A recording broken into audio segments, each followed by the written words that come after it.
नमस्कार दोस्तों, welcome to Byju's government exam prep channel. दोस्तों, आज हम लोग डेली करंट अफेयर में डिस्कस करेंगे 4 अप्रैल 2021 के न्यूज़पेपर से, जो कि आपके आगामी परीक्षा, चाहे वो सीएचएसएल हो, कंबाइंड ग्रेजुएट लेवल हो, एनटीपीसी हो, सीपीयूएसआई हो, इंटेलिजेंस ब्यूरो हो and other state services exam के साथ साथ बैंकिंग सर्विसेज के लिए भी यह लाभदायक सिद्ध होगी। तो आइए एक एक करके चर्चा करते हैं आज के राष्ट्रीय मामलों में, यानी नेशनल अफेयर्स में। पहली खबर है, यूनियन एजुकेशन मिनिस्टर कौन है? इनका चित्र यहाँ पर दिख रहा है। डॉक्टर रमेश पोखरियाल निशंक जी हैं। ये पहले मुख्यमंत्री भी रह चुके हैं उत्तराखंड के। Has launch the my NEP 2020 platform on the NCTE web portal. यानी केंद्रीय शिक्षा मंत्री श्री रमेश पोखरियाल निशंक ने NCTE वेब पोर्टल पर माई NEP 2020 मंच की शुरुआत की। यह मंच national professional standard for teachers and national mission for mentoring programme membership के विकास को लेकर मसौदा तैयार करने के लिए हितधारकों से सुझाव सदस्यता आमंत्रित करेगा। तो माई NEP 2020 मंच का संचालन कब से कब तक? तो दोस्तों, यह डिजिटल परामर्श का यह अभ्यास शिक्षकों के शिक्षा क्षेत्र में सतत एवं सकारात्मक बदलाव के लिए, शिक्षक नीति पर दस्तावेज तैयार करने के लिए, शिक्षक यानी एजुकेशनिस्ट, शिक्षा से जुड़े पेशेवरों, शिक्षाविदों और अन्य हितधारकों की भागीदारी की कल्पना करता है। NEP 2020 के उपरोक्त दो बड़े सुझावों पर दस्तावेजों को तैयार करने के लिए NCTE व्यक्तिगत संगठनों के साथ निकट परामर्श का कार्य भी करेगा। तो इस तरह से इस अवधि के दौरान एकत्र किए गए निविष्टियों को व्यापक समीक्षा की जाएगी और आखिर में सार्वजनिक समीक्षा के लिए मसौदा तैयार करेगी। हितधारकों में से समीक्षकों द्वारा की गई टिप्पणियां प्राप्त होने के बाद इनका उपयोग अधिसूचना के लिए एक अंतिम मसौदा तैयार करने के लिए जाएगी। तो इस तरह से यह किसने किया? केंद्रीय शिक्षा मंत्री ने NCTE पोर्टल के माई NEP 2020। और ये कब से कब तक संचालन होगा? 1 अप्रैल से 15 मई 2021 तक। तो ये 2-3 पॉइंट हैं, इसमें समझने का प्रयास करिएगा। यानी इसको डिजिटल परामर्श, ये पॉइंट ध्यान रखेंगे। और the expert committee will conduct a comprehensive review of the input collecting during the consultation period and finally draft for public review। ये बहुत महत्वपूर्ण है। तो the comment made by the reviewers from the stakeholder will be used to prepare a final draft for the notification। तो दोस्तों, इससे हमारा education system भी और मजबूत होगा। जैसा कि आपको पता होगा कि 86वें संविधान संशोधन के तहत शिक्षा के अधिकार को वर्ष 2002 में संविधान के मूल अधिकार आर्टिकल 221A में डाला गया था। यानी अब शिक्षा का अधिकार क्या है? मौलिक अधिकार है। तो यानी प्रत्येक व्यक्ति का, प्रत्येक लोग का अधिकार है कि वह शिक्षा प्राप्त करे, उसे शिक्षा से वंचित नहीं किया जा सकता। इसीलिए हमारे संविधान के मूल अधिकार के अनुच्छेद 21A में इसे डाला गया है। इसी तरह से अगर हम बात करें तो नीति निर्देशक तत्व में भी आर्टिकल 45 में है। इसी तरह से बात करें तो फंडामेंटल ड्यूटी में, जिसे मूल कर्तव्य कहते हैं, तो 51 का 11वां जो मूल कर्तव्य है वो भी शिक्षा के अधिकार से ही संबंधित है। तो ये 2-3 पॉइंट हैं, इन्हें ध्यान रखिएगा। और शिक्षा मंत्री कौन है? रमेश पोखरियाल निशंक हैं। अब बढ़ते हैं। TRIFED in a collaboration with mygov.in launch 2 quiz competition called Become a Brand Ambassador of Tribes India and Become a Friend of tribes India. यानी कह सकते हैं कि ट्राइफेड, आपको पता ही होगा ट्राइफेड का फुल फॉर्म क्या है। तो tribal Cooperative Marketing Development federation of India, जिसे ट्राइफेड कहते हैं। तो the nodal marketing agency TRIFED under the administrative control of the Ministry of Tribal Affairs has launched 2 interesting competitions under the name Become an Ambassador of Tribes of India and Become a Friend of Tribes of India। तो it is being organized by the Ministry in collaboration with mygov.in। यानी इस तरह से भी कह सकते हैं mygov.in, ये डॉट है, इसने इसमें लिख दिया है, तो ध्यान रखना। As part of effort to promote the participation of the government and common people. ये जो है यानी जनजातीय मामलों के मंत्रालय के प्रशासकीय नियंत्रण वाली नोडल विपणन एजेंसी भारतीय जनजाति सहकारी विपणन विकास महासंघ, इसे ट्राइफेड कहते हैं। तो ट्राइफेड ने ट्राइब्स इंडिया का एम्बेसडर बने और ट्राइब्स इंडिया का दोस्त बने के नाम से 2 दिलचस्प प्रतियोगिताओं की शुरुआत की है। सरकार और आम लोगों की सहभागिता को बढ़ावा देने के प्रयासों के तहत मंत्रालय की ओर से mygov.in के सहयोग से इसका आयोजन किया जा रहा है। यह प्रतियोगिताएं जनजातीय पारंपरिक शिल्प, संस्कृति और जीवन शैली को बढ़ावा देने के लिए यानी उसी के उद्देश्य के साथ यह शुरू की गई है। इन नवीन प्रतियोगिताओं के माध्यम से जनजातीय विरासत, कला, शिल्प के बारे में आम लोगों को जागरूक करने का भी प्रयास किया जाएगा। यानी ट्राइब्स इंडिया का ब्रांड एम्बेसडर बने प्रतियोगिता के तहत जनजातीय समुदाय के लोगों द्वारा बनाए गए किसी भी तरह के उत्पाद से संबंधित लेखन सामग्री देश भर से आमंत्रित की जाएगी है।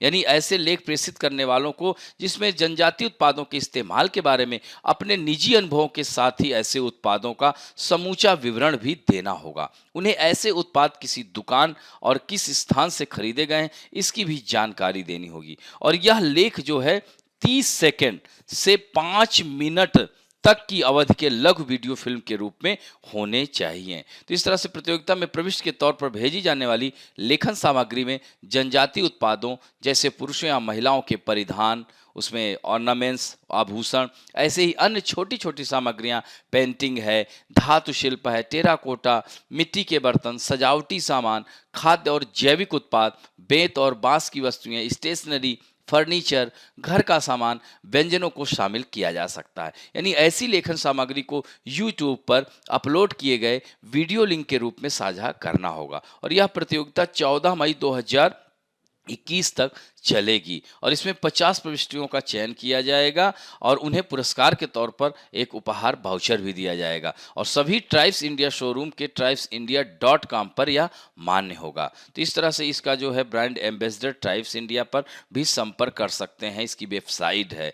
तो फरवरी में MyGov के सहयोग से भारतीय संस्कृति पर आयोजित अपनी पहली प्रश्नोत्तरी प्रतियोगिता की सफलता से उत्साहित होकर ट्राइफेड ने ट्राइब्स इंडिया को दोस्त बने के नाम से प्रश्नोत्तरी प्रतियोगिता का यह दूसरा संस्करण 2 अप्रैल को जारी किया गया और यह 14 मई तक चलेगा। तो यह महत्वपूर्ण है, ध्यान रखेंगे इसको भी। अब बढ़ते हैं दोस्तों, बीजापुर नक्सल इनकाउंटर। बीजापुर में आप लोगों ने देखा होगा बड़ी हृदय विदारक घटना घटित हुई है। वहाँ पर नक्सली अटैक हुआ है और यह नक्सल, इसके बारे में थोड़ा सा हम चर्चा करेंगे कि यह नक्सलवाद है क्या, कहाँ से ये पनपा। पहले ये खबर देख लेते हैं। तो ये छत्तीसगढ़ के नक्सल प्रभावित बीजापुर जिले में नक्सलियों के साथ भीषण मुठभेड़ में 23 सुरक्षाकर्मी शहीद हो गए हैं। इसमें 30 जवानों को अस्पताल में भर्ती कराया गया है। इनमें से 23 घायलों को बीजापुर अस्पताल में और 7 को रायपुर के एक अस्पताल में भर्ती कराया गया है। पिछले 10 दिनों में यह दूसरी बड़ी नक्सली वारदात है। इससे पहले 23 मार्च को नारायणपुर जिले में सुरक्षा कर्मियों को ले जा रही एक बस को नक्सलियों ने आईडी से उड़ा दिया था। यानी पिछले साल 21 मार्च को सुकमा जिले के मिम्पा इलाके में एक नक्सली हमले में डीआरजी के 12 सहित 17 सुरक्षाकर्मी शहीद हो गए थे। ये तो रही खबर। अब दोस्तों, नक्सलवाद है क्या? देखिए दोस्तों, यह नक्सलवाद, इसका सबसे पहले महत्वपूर्ण यह जानना है कि इसकी शुरुआत कहां से हुई। तो भारत में नक्सली हिंसा की शुरुआत 1967 में पश्चिम बंगाल में दार्जिलिंग जिले के नक्सलबाड़ी गांव से हुई थी। यानी नक्सलबाड़ी गांव के नाम पर ही उग्रपंथी आंदोलन को नक्सलवाद कहा गया। यानी जमींदारों, छोटे किसानों पर किए जा रहे उत्पीड़न पर अंकुश लगाने के लिए भारतीय कम्युनिस्ट पार्टी के नेता सामने आए और इन नेताओं में चारू मजूमदार, कानू सान्याल और कन्हई चटर्जी का नाम प्रमुख है। तो इस तरह से कम्युनिस्टों द्वारा गोरिल्ला युद्ध के जरिए राज्य को अस्थिर करने के लिए हिंसा का इस्तेमाल किया जाता है। इसे ही नक्सलवाद कहा जाता है। भारत में ज्यादातर नक्सलवाद माओवादी विचारधाराओं पर आधारित है। इसके जरिए वो मौजूदा शासन व्यवस्था को खत्म करना चाहते हैं और लगातार युद्ध के जरिए जनताना सरकार को कायम करना चाहते हैं। भारत में जहां वामपंथ आंदोलन पूर्व सोवियत संघ से प्रभावित था, वहीं आज का माओवाद चीन से प्रभावित है। यह मौजूदा माओवाद हिंसा और ताकत के बल पर समानांतर सरकार बनाने का पक्षधर है। इसके अलावा अपने उद्देश्य के लिए किसी भी प्रकार की हिंसा को उचित मानते हैं। यही है। और दोस्तों, ये 1967 से शुरू हुआ। इस तरह से 1967 से 1980 तक का समय नक्सलवादी गतिविधियों का यह प्रथम चरण कहा जा सकता है। द्वितीय चरण फिर 1980 से 2004 तक, यानी जमीनी अनुभव, जरूरत और आवश्यकता के आधार पर चलने वाले क्षेत्रीय नक्सली गतिविधियों का इसे दौर कहा जा सकता है। फिर वर्ष 2004 के बाद से जारी इस नक्सलियों का जो राष्ट्रीय स्वरूप उभरा है, विदेशी संपर्क बढ़े हैं, इससे अब नक्सलवाद राष्ट्र की सबसे बड़ी आंतरिक चुनौती बनकर के उभरा है। यानी नक्सलवाद की उत्पत्ति का कारण सबसे महत्वपूर्ण यही है कि वे उन आदिवासियों और गरीबों के लिए लड़ रहे हैं जिनकी सरकार ने दशकों से अनदेखी की है। वे जमीन के अधिकार एवं संसाधनों के वितरण के संघर्ष में स्थानीय सरकारों का प्रतिनिधित्व करते हैं। तो माओवाद प्रभावित अधिकतर इलाके आदिवासी बाहुल है और वह जीवन यापन की बुनियादी सुविधाओं तक उपलब्ध नहीं है। लेकिन इन इलाकों की प्राकृतिक संपदा के दोहन में सार्वजनिक एवं निजी क्षेत्र की कंपनियों ने भी कोई कमी नहीं छोड़ी है। यहाँ न सड़कें हैं, न पानी के लिए पीने की व्यवस्था है, न शिक्षा एवं स्वास्थ्य संबंधी सुविधाएं हैं और न ही रोजगार के अवसर हैं। यही कारण है कि यह क्रांति स्टार्ट हो गई। तो इस तरह से आप देख सकते हैं कि सरकार ने इन लोगों को वापस, चूंकि ये हमारे अपने लोग ही हैं, यह भटक गए हैं, इनको मार्ग में वापस लाने का प्रयास कर रही है। यही कारण है, अमूमन आप लोग देखते होंगे कि कानून व्यवस्था किसका विषय है? राज्य सूची का विषय है। संविधान की सूची साथ में क्या है? समवर्ती सूची, केंद्र सूची, राज्य सूची। तो इसमें जो है ये राज्य सूची का विषय होता है कानून व्यवस्था। लेकिन यह व्यवस्था नक्सलवाद का जो विकराल रूप लेता जा रहा था, यही कारण है कि 2006 में सरकार, तत्कालीन प्रधानमंत्री उस समय मनमोहन सिंह हुआ करते थे, उन्होंने राष्ट्र की आंतरिक सुरक्षा के लिए सबसे बड़ी चुनौती बताया और गृह मंत्रालय में नक्सलवाद की समस्या से निपटने के लिए एक अलग प्रभाग बनाया गया।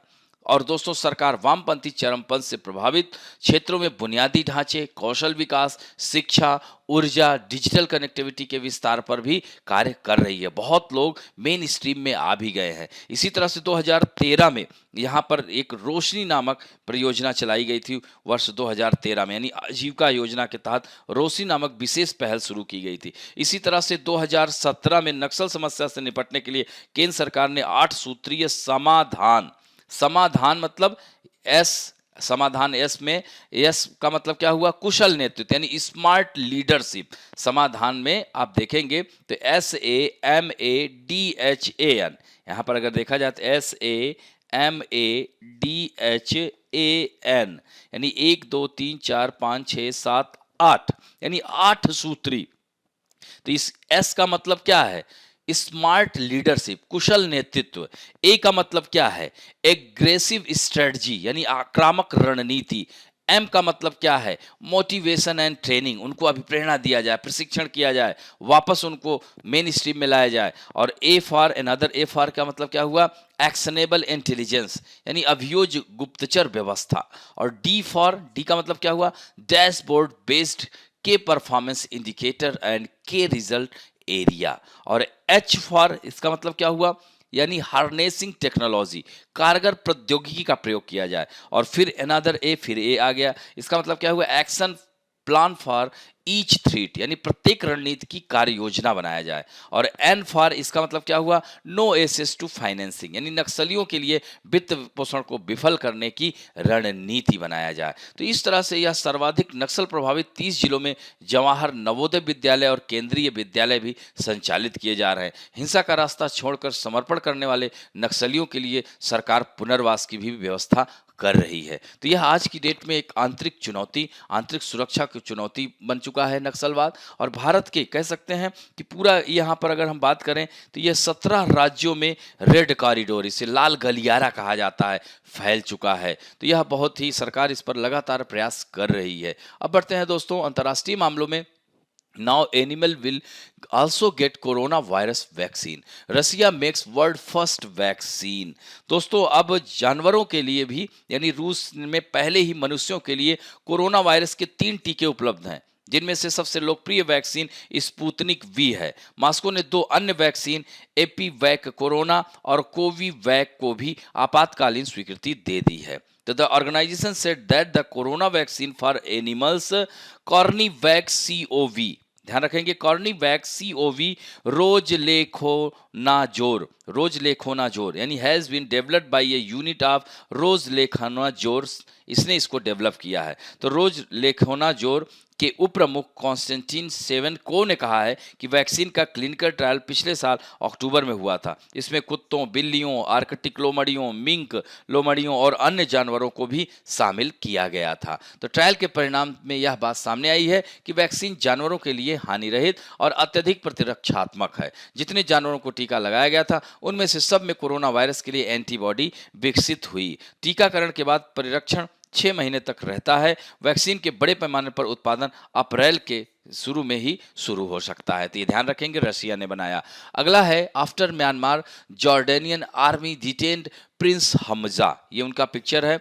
दोस्तों प्रिंस यानी म्यांमार में आपने देखा ही था, तख्ता पलट हो गया था, यानी म्यांमार की बाद जॉर्डन की सेना ने प्रिंस हमजा को किया नजरबंद। तो क्यों किया, इसके पीछे क्या कारण है? जैसा कि आपको पता है दोस्तों, जॉर्डन दुनिया के उन मुल्कों में शामिल है जहां शाही परिवार का शासन है। जॉर्डन के शाही परिवार के लिए अच्छा साल बल्कि नहीं रहा है, उसे कई दिक्कतों का सामना करना पड़ा। तो ये प्रिंस हमजा कौन है, ये भी थोड़ा सा हम लोग जानते हैं कि कौन है ये प्रिंस हमजा जिनको नजरबंद किया गया है। तो हमजा जॉर्डन के दिवंगत किंग हुसैन और उनकी जो है पत्नी क्वीन नूर के सबसे बड़े बेटे हैं। वह दिवंगत किंग हुसैन के बहुत प्रिय थे। इसका अंदाजा इस बात से लगाया जा सकता है कि किंग हुसैन हमजा को अपनी आंखों का सुकून कहते थे और 1999 में जॉर्डन के क्राउन प्रिंस ने हमजा को यह उपाधि दी थी। तो यह जो है हमजा है। तो इनको क्यों नजरबंद किया गया? तो इन्होंने सरकार की निंदा कर दी। जॉर्डन जो है दुनिया के उन चुनिंदा मुल्कों में शामिल है जहां राजशाही व्यवस्था अब भी कायम है। जॉर्डन के शाही परिवार पर यह संकट कोई नया नहीं है। हालांकि कोरोना महामारी के बाद जॉर्डन राजशाही में यह दिक्कतें खुलकर सामने आई हैं। कोरोना वायरस के प्रसार को रोकने के लिए लॉकडाउन के उपबंधों से देश की अर्थव्यवस्था पूरी तरह से चौपट हो गई है। कहां की? जॉर्डन की।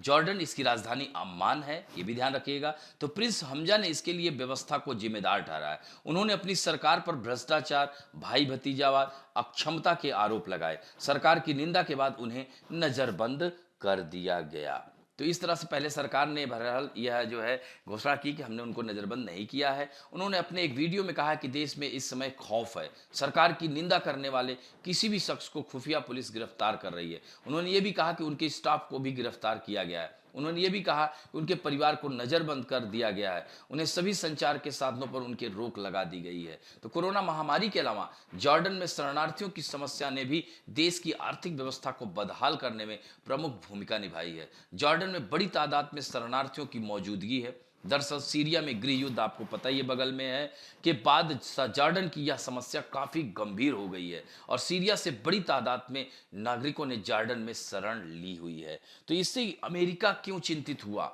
यानी इस घटना से अगर बात किया जाए या कोरोना वायरस के प्रसार को रोकने के लिए लॉकडाउन के उपबंधों से देश की अर्थव्यवस्था कह सकते हैं पूरी तरह से चौपट है। ये घटना घटित होने से अमेरिका क्यों चिंतित हुआ होगा? क्यों? क्योंकि मध्य एशिया से जॉर्डन अमेरिका का एक प्रमुख सहयोगी देश रहा है। यानी कह सकते हैं कि अमेरिका के प्रमुख सहयोगी देश में मध्य एशिया में वह अमेरिका का प्रमुख सामरिक साझेदार भी है। सुरक्षा ऑपरेशन में वह अमेरिका की फौज की हेल्प करता है। मध्य एशिया में इस्लामिक स्टेट के खिलाफ अमेरिकी अभियान में वह प्रमुख सहयोगी है। हालांकि अमेरिका ने अभी तक इस पर कोई प्रतिक्रिया नहीं दी है, लेकिन उसकी चिंता का कारण है कि अगर चूंकि वो लोग जो वहाँ के प्रिंस हैं उनका अमेरिका से अच्छे संबंध हैं, तो ये जो है इस पॉइंट को ध्यान रखेंगे। आइए यहाँ मानचित्र में देखते हैं। देखिए मेडिटेरियन सी यानी भूमध्य सागर इधर है और सीरिया जो है कह सकते हैं कि दक्षिण पश्चिम एशिया में अकाबा की खाड़ी देख रहे हैं ना, गल्फ ऑफ अकाबा की खाड़ी के उत्तर में स्थित सीरियाई मरुस्थल के दक्षिणी भाग में अवस्थित एक अरब देश है। यानी देश के उत्तर में आप देख रहे हैं सीरिया है, उत्तर पूर्व में इराक है, फिर जो है इसके इराक पश्चिम में पश्चिमी तट और क्या है इजराइल, ये पूरा है, और पूर्व में और दक्षिण में सऊदी अरब, यानी पूर्व और ये पूरा दक्षिण में सऊदी अरब से घिरा हुआ है। तो इस तरह से जॉर्डन इजराइल के साथ मृत सागर, ये देख रहे हैं ना, डेड सी और गल्फ ऑफ अकाबा की तटरेखा इजराइल, सऊदी अरब और मिस्र के साथ नियंत्रण करता है। जॉर्डन का ज्यादातर हिस्सा रेगिस्तान, आप देख रहे हैं ना, ये पूरा रेगिस्तान से घिरा हुआ है। विशेष रूप से अरब मरुस्थल, उत्तर पश्चिम क्षेत्र जॉर्डन नदी के साथ उपजाऊ चापाकार का हिस्सा माना जाता है और देश की राजधानी जैसा कि आपको पता ही है अम्मान है। तो इस तरह से यहाँ पर अरबी लोग 98% अरबी लोग रहता है और 2% अदर लोग रहता है। तो यह है जॉर्डन, ये ध्यान रखेंगे मानचित्र में। अब बढ़ते हैं नेक्स्ट पर्सनालिटी में, various national international personality news में। आज हम बात करेंगे deputy governor of reserve bank Kanungo retire, यानी भारतीय रिजर्व बैंक के वरिष्ठतम डिप्टी गवर्नर बीपी कानूनगो, इनका नाम सुना होगा, अपने विस्तारित कार्यकाल का 1 साल पूरा होने के बाद सेवानिवृत्त हो गए। ऐसी उम्मीद की जा रही थी कानूनगो को दूसरी बार विस्तार मिलेगा। कानूनगो 1982 से रिजर्व बैंक से जुड़े थे। वह 4 साल तक केंद्रीय बैंक के डिप्टी गवर्नर रहे और रिजर्व बैंक के मुद्रा प्रबंधन, बाहरी निवेश, परिचालन, भुगतान एवं समाधान प्रणाली आदि के प्रमुख थे। तो सरकार ने उन्हें मार्च 2017 में डिप्टी गवर्नर पद पर नियुक्त किया था। उस समय उर्जित पटेल का नाम सुना है, उन्होंने पद से त्यागपत्र दे दिया था, रिजर्व बैंक के गवर्नर थे। दोस्तों 2 साल का कार्यकाल, यानी उनका 3 साल का कार्यकाल जो 2 अप्रैल 2020 को पूरा हुआ था, लेकिन उस समय उन्हें 1 साल का सेवा विस्तार दिया गया था। तो इस तरह से सरकार ने 10 मार्च को डिप्टी गवर्नर पद के साक्षात्कार रद्द कर दिया था। उसके बाद यह उम्मीद जताई जा रही थी कि कानूनगो को एक और विस्तार दिया जाएगा, तो इनका नाम ध्यान रखेंगे। अब बढ़ते हैं दोस्तों बैंकिंग और वित्त संबंधी समाचारों में। More than 70% jump in engineering export. दोस्तों मार्च में इंजीनियरिंग उत्पादों के निर्यात में 70.28% का जबरदस्त उछाल दर्ज किया गया। इस दौरान भारत का कुल मर्चेंडाइज एक्सपोर्ट 34 अरब डॉलर पहुंच गया है। यह साल भर पहले 21.49 अरब डॉलर से 58.23% ज्यादा है, जो अब तक के एक महीने में सर्वाधिक उछाल है। तो दोस्तों major economy of the world including India are taking step toward increasing demand and economic activity, यानी कह सकते हैं कि भारत समेत दुनिया की बड़ी अर्थव्यवस्थाएं मांग और आर्थिक गतिविधियों की में बढ़ोतरी की दिशा में कदम उठा रही हैं। नित नए प्रयोग हमारे देश की अर्थव्यवस्था में सुदृढ़ बनाने के लिए किए जा रहे हैं। तो इस तरह से हालिया आंकड़ों को देखते हुए यह देखा जा सकता है कि वैश्विक अर्थव्यवस्था अनुमान से पहले कोरोना पूर्व की स्थिति में हमारी अर्थव्यवस्था पहुंच जाएगी। दोस्तों मार्च में कुल निर्यात में बढ़ोतरी में इंजीनियरिंग उत्पादों के निर्यात की बड़ी भूमिका रही है। भारत के कुल वस्तु निर्यात में इंजीनियरिंग उत्पादों की हिस्सेदारी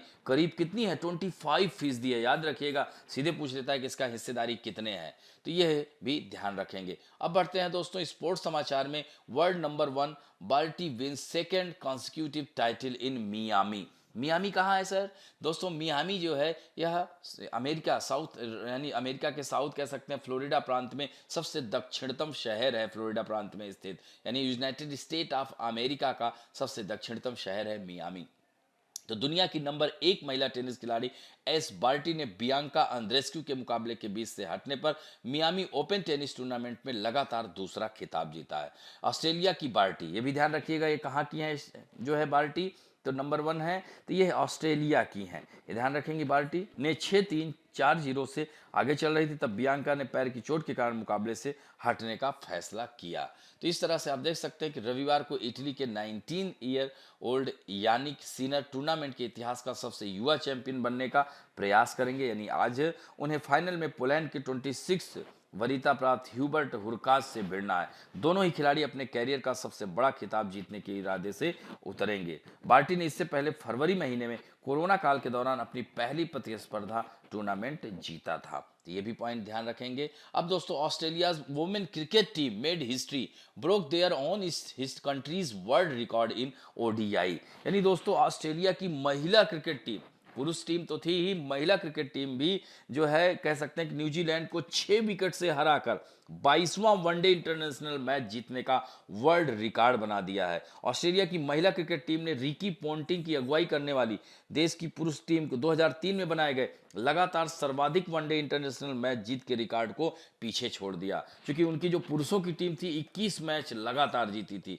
लेकिन महिला क्रिकेट ने 22 मैच जीत करके यह रिकॉर्ड कायम कर दिया है। ऑस्ट्रेलिया की कैप्टन कौन है? मैग लेनिंग है, ये भी याद रखना, मैग लेनिंग ये भी महत्वपूर्ण है। अब बढ़ते हैं इंपॉर्टेंट डेज में। आज दोस्तों इंटरनेशनल माइन अवेयरनेस डे है। दोस्तों प्रत्येक वर्ष 4 अप्रैल को विश्व स्तर पर अंतर्राष्ट्रीय खदान जागरूकता दिवस मनाया जाता है। संयुक्त राष्ट्र महासभा ने 8 दिसंबर 2005 को हर साल 4 अप्रैल को अंतर्राष्ट्रीय खदान जागरूकता और खदान कार्य सहायता दिवस के रूप में मनाए जाने की घोषणा की थी और इस तरह से 4 अप्रैल 2006 को पहली बार मनाया गया था। तो जागरूकता एवं खनन कार्य में सहायता दिवस यानी 4 अप्रैल 2021 को पूरे विश्व में अंतर्राष्ट्रीय यह दिवस मनाया जा गया। तो इस तरह से इसका जो मुख्य उद्देश्य है खदान सुरक्षा के प्रति लोगों को जागरूक करना और इस बार का जो थीम है दृढ़ता, भागीदारी और प्रगति। कब की? 2021 की। हर वर्ष इसकी एक थीम दी जाती है। तो प्रिजर्वेंस, पार्टिसिपेशन एंड प्रोग्रेस, ये ध्यान रखेंगे। अब बढ़ते हैं दोस्तों, latest talk about some important fact में। आज दोस्तों हम बात करेंगे विश्व की झीलों की। किसी दिन हम भारत की झीलों की बताएंगे। झीलें भी कई तरह से निर्मित होती हैं, जैसे कि कह सकते हैं कि झीलों की अगर बात की जाए तो वायु अपर्दन क्रिया से निर्मित होती हैं, यानी ड्यू टू एलियन एक्शन। इसी तरह से वॉल्केनिक इरप्शन से निर्मित झील होती हैं, ज्वालामुखी क्रिया से निर्मित झील होती हैं, ड्यू टू ग्लेशियल एक्शन, हिमानीकरण क्रिया से द्वारा निर्मित झीलें होती हैं। तो इस तरह से यह झीलों के प्रकार, जब भारत की झीलें पढ़ाएंगे तो उसमें हम और अच्छे से आपको एलाबरेट करेंगे। यहाँ पर सिर्फ विश्व की झीलों को याद रखिएगा। जैसे विश्व की सबसे बड़ी काल्डेरा झील लेक टोबा है। तो विश्व की महत्वपूर्ण झीलें महाद्वीप के आधार पर, जैसे ऑस्ट्रेलिया में देखिए लेक आयर झील दिया हुआ है। आयर झील नमकीन झील है, यानी सबसे गहरा बिंदु भी है। और देखिए यहाँ पर मैंने एक ही झील का नाम लिया, लेकिन ऑस्ट्रेलिया में एक और झील है, याद रखिएगा टॉरेंस झील है। और टॉरेंस स्टेट भी है टॉरेंस, ये टॉरेंस झील है। और एक और झील है डिसअपॉइंटमेंट झील, याद रखिएगा अपॉइंटमेंट झील। तो ये 3 झीलें हो गई कहाँ? ऑस्ट्रेलिया में। अब आ जाइए अफ्रीका की जो सबसे बड़ी झील है विक्टोरिया झील है, तो यानी तीसरी सबसे बड़ी ताजे पानी की झील है और यह अफ्रीका की महान झीलों में से एक है। यानी विक्टोरिया UKT, याद रखना, युगांडा, कीनिया, तंजानिया, इन 3 देशों को स्पर्श करती है। यानी युगांडा की राजधानी क्या है? कंपाला, कीनिया की नैरोबी, तंजानिया की डोडोमा है। और भी बहुत सारी झीलें हैं, अभी मानचित्र में और अच्छे से एलाबोरेट करूंगा, पहले सुन लीजिए। अंटार्कटिका में लेक वोस्टोक है, और दोस्तों वोस्टोक सबसे ठंडा स्थान भी रहा है। फिर एशिया में लेक बैकाल है। यदि कैस्पियन सागर को झील माना, क्योंकि देखिए कैस्पियन सागर क्या है? यूरोप और एशिया दोनों को है। तो एशिया की बात की जा रही तो लेक बैकाल झील भी काफी बड़ी है, तो इसलिए जो है देखिए ब्रैकेट में कैस्पियन सागर, क्योंकि विश्व की सबसे बड़ी झील जो है वो कैस्पियन सागर है। 3,71,000 वर्ग किलोमीटर क्षेत्रफल में फैली हुई है और 5 देशों की सीमाएं इसे स्पर्श करती हैं। कौन कौन? रूस, अजरबैजान, कजाकिस्तान, ईरान, तुर्कमेनिस्तान। तो ये 5 देशों की सीमाओं को कैस्पियन सागर स्पर्श करती है। लेक बैकाल भी रूस में है, विश्व की सबसे गहरी झील भी है। यूरोप में झील लडोगा, उसके बाद झील जो है यहाँ पर लडोगा ओनेगा, इसको ओनेगा कर दीजिएगा, ONEG, ओनेगा। तो ओनेगा, लडोगा ये भी रूस में है। लेकिन यूरोप में और भी झीलें हैं, जैसे लेक कॉन्स्टेंस झील है, स्विट्जरलैंड में है, जिनेवा झील है। इसी तरह से स्वीडन में आप जाओगे तो एवर्न झील है, वेटर्न झील है, याद रखिएगा, सुनते रहिए। एवर्न झील, वेटर्न झील कहाँ है? स्वीडन। स्वीडन की राजधानी कहाँ है? स्टॉकहोम है। इसी तरह से आप देखेंगे फिनलैंड को 1000 झीलों का देश कहा जाता है, 10,000 झीलों का देश कहा जाता है। और यह लडोगा ओनेगा ये भी रूस के ही भाग में पड़ती हैं। इसी तरह उत्तरी अमेरिका में देखिए सुपीरियर। सुपीरियर क्या है? विश्व की सबसे बड़ी मीठे पानी की झील है। तो इसको अभी मानचित्र में हम उत्तरी अमेरिका की सारी झीलों को एलोबरेट कर रहे हैं, या प्रमुख प्रमुख दे दिए हैं, इसको याद रखें। इसी तरह दक्षिण अमेरिका की सबसे बड़ी टिटिकाका झील, इसे हनीमून लेक भी कहते हैं। तो यह पेरू और बोलिविया 2 देश हैं तो दक्षिण अमेरिका महाद्वीप में, तो पेरू और बोलिविया की सीमा को यह स्पर्श करती है। और विश्व की सबसे ऊंची नौगम्य झील है, वर्ल्ड हाईएस्ट नेविगेबल लेक है। और यहीं पर देख सकते हैं माराकाइबो लेक है, या विश्व की सबसे बड़ी पेट्रोलियम उत्पादक झील है, जो कि वेनेजुएला में स्थित है। और आपको पता ही है कि दक्षिण अमेरिका महाद्वीप में सबसे अधिक पेट्रोलियम का उत्पादन वेनेजुएला ही करता है। दोस्तों आइए मानचित्र थोड़ा समझ लेते हैं तो और आसान हो जाएगा। यहां पर देख रहे हैं ना, Great Bear Lake, Great Slave Lake, Athabasca Lake, Winnipeg Lake. तो ये सारी झीलें 1 2 3 4, तो यानी क्रम से देखिएगा, ये कनाडा की झीलें, ऐसे इसको चाहो तो ऐसे बना लो, ये कनाडा की झीलें हैं। यानी Great Bear Lake, Great Slave Lake, Athabasca Lake, Winnipeg, Winnipegosis, Lake Manitoba, ये सब कनाडा में है। इसको मैप में आप अपने से भी देखने का प्रयास करिएगा। फिर उसके बाद यहाँ पर ग्रेट लेक्स दे रहा है, तो इसको याद करने का तरीका ऐसे याद रखने का, SMHEO याद रखना। तो सुपीरियर जो कि बता ही चुका हूँ सबसे बड़ी मीठे पानी झील है। मिशिगन, यह पूरी तरह से यूएसए में है, United State of America. Huron, Erie और ओंटोरियो, तो ये सब जो है सीमा बनाती हैं यूएसए और कनाडा। तो सिर्फ मिशिगन एक ऐसी है जो यूएसए में है, और यह चारों अन्य जो है यूएसए और कनाडा की दोनों की सीमा पर स्थित है। इरी और ओंटोरियो के बीच में वेलेंड नहर है, याद रखना। इसी तरह से सुपीरियर और ह्यूरन के बीच में याद रखना सू नहर है, सू कैनाल, ये भी ध्यान रखना। और इरी ओंटोरियो झील पर ही नियाग्रा जलप्रपात स्थित है। और यहीं यूएसए में देखिए ग्रेट साल्ट लेक भी है, यहीं लेक मीड भी है, पूरा पश्चिमी अमेरिका को यह जल प्रदान करती है। यहीं पर दोस्तों देखोगे तो निकारागुआ लेक है, इस पर भी जो है इसको जोड़ा जा रहा है, प्रशांत महासागर, इस पर नहर बनाई जा रही है, याद रखना। और दक्षिण अमेरिका महाद्वीप में टिटिकाका झील बता ही दिया। और ये मराकाइबो लेक यहाँ पर है, ध्यान रखेंगे, मराकाइबो लेक वेनेजुएला में है। अफ्रीका महाद्वीप में देखिए बात की गई थी कैस्पी, यहाँ पर लेक विक्टोरिया की बात, उसके अलावा भी देखिए तुर्काना झील है, लेक टाना झील इथोपिया में है, यहीं से नील नदी निकलती है, ये देख रहे हैं ना, लेक विक्टोरिया से भी यहाँ पर नील नदी, ये सफ़ेद नील, और दोनों मिलती हैं सूडान की राजधानी खार्तूम में और जाके भूमध्य सागर में गिर जाती हैं। इसी तरह से चाड झील है, चाड देश का नाम भी है, इसको 4 देशों की सीमा स्पर्श करती हैं। अपने मैप में जरूर एक बार मिलान कर लीजिएगा, वह कौन कौन से देश हैं, चाड है, नाइजर है, नाइजीरिया है, याद रखिएगा नाइजीरिया, ये सब देश स्पर्श करते हैं, कैमरून है। तो 4 देशों की सीमा को चाड झील, और दूसरी सबसे बड़ी झील है। और चाड की राजधानी नजेग्ना है, नाइजर की राजधानी नियामे है, नाइजीरिया की राजधानी अबुजा है, और कैमरून की राजधानी यूडाम्बे है, याद हो जाएगा। तो इस तरह से इसको ध्यान रखिएगा। टंगानिका लेक भी है, तंजानिया को स्पर्श करती है। इसी तरह से यहाँ पर देखिए लेक बालखस झील है, ये कजाकिस्तान में है। लेक बैकाल सबसे गहरी झील है, यह रूस में है। लडोगा ओनेगा बता ही दिया था। वेटर देख रहे हैं ना, वेरनर्न, वेटर्न, एवर्न, ये स्वीडन में झीलें हैं, ध्यान रखेंगे। और कैस्पियन सागर बता ही दिया था। ऑस्ट्रेलिया में आयर झील है, यहीं पर डिसअपॉइंटमेंट लेक है, टॉरेंस लेक है, ये 3 महत्वपूर्ण झील है। और नीचे आप जाओगे अंटार्कटिका महाद्वीप में वोस्टॉक झील है। तो इस तरह से आज झीलों के बारे में हमने बताया। अब बढ़ते हैं दोस्तों आप लोगों के सेक्शन में, जो कि बहुत ही अच्छा उत्तर दे रहे हैं और लगातार सब लोग सही उत्तर दे रहे हैं, ये सबसे बड़ी बात है। आज उत्तर देने वालों में है पूर्णिमा जायसवाल, सीमा गोगिया, अनुराग उपाध्याय, गौरव सिंह, संजय नेगी, सूरज उपाध्याय, अमरजीत सिंह बल्लू, दीपक विश्वकर्मा, सरबरथा बनर्जी, विवेक यादव, रोशन कुमार, मुस्कान हरुण शेख, सिकंदर यादव, ओम यादव, RK सिंह, खेतेश मंसूरिया, अनमोल एजुकेशन, विनय शर्मा, ऋचा कुमारी, इतने लोगों ने आंसर और कमेंट दोनों किए हैं। आशा करता हूं कि आज भी ज्यादा से ज्यादा लोग उत्तर देंगे। तो आप लोगों के सामने आज पहला प्रश्न है, recently the my NEP 2020 platform on the NCTE web portal was launched by, किसके द्वारा शुरुआत की गई, प्रकाश जावड़ेकर, पीयूष गोयल, रमेश पोखरियाल निशंक या निर्मला सीतारमण। नेक्स्ट क्वेश्चन है, which two competition has the Indian Tribal Cooperative Marketing Development Federation TRIFED started in collaboration with mygov.in, इसको ऐसे भी कह सकते हैं mygov.in। तो कि इसकी शुरुआत की, किसकी शुरुआत की, तो इसमें क्या होगा, उन दोनों की जो दोनों प्रतियोगिता है उसका नाम क्या है, ट्राइब्स इंडिया का एम्बेसडर बने और ट्राइब्स इंडिया का दोस्त बने, ये होगा, कि ट्राइब्स इंडिया की पहचान बने, ट्राइब्स इंडिया का साथी बने, कि ये होगा, ट्राइब्स इंडिया का एम्बेसडर बने और ट्राइब्स इंडिया का साथी बने, कि ये होगा, या ट्राइब्स इंडिया का दोस्त बने, ट्राइब्स इंडिया की पहचान बने, इनमें से आपको बताना है। नेक्स्ट क्वेश्चन है, recently in which state naxalite have attack and 23 soldier are murdered, यानी 23 जवान शहीद हो गए हैं, किस राज्य में नक्सली हमला हुआ है, Jharkhand, Paschim Bengal, Chhattisgarh, Orissa. Next question, which of the following country has recently registered the world first कोविड-19 वैक्सीन फॉर एनिमल्स, यानी किस देश ने, यानी निम्नलिखित में से किस देश ने हाल ही में जानवरों के लिए विश्व की पहली कोविड-19 वैक्सीन पंजीकृत कराई है, अमेरिका, ब्रिटेन, रूस या जापान। नेक्स्ट क्वेश्चन है, after the military coup in Myanmar which countries army has kept Prince Hamza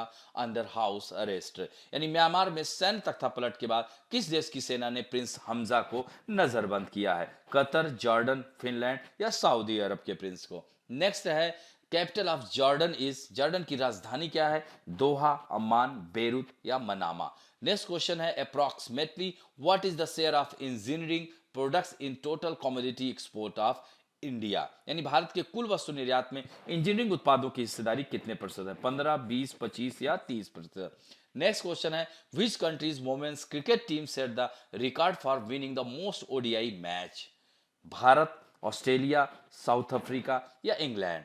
next question है, when is the international day of mining awareness and assistance in mining work observe every year?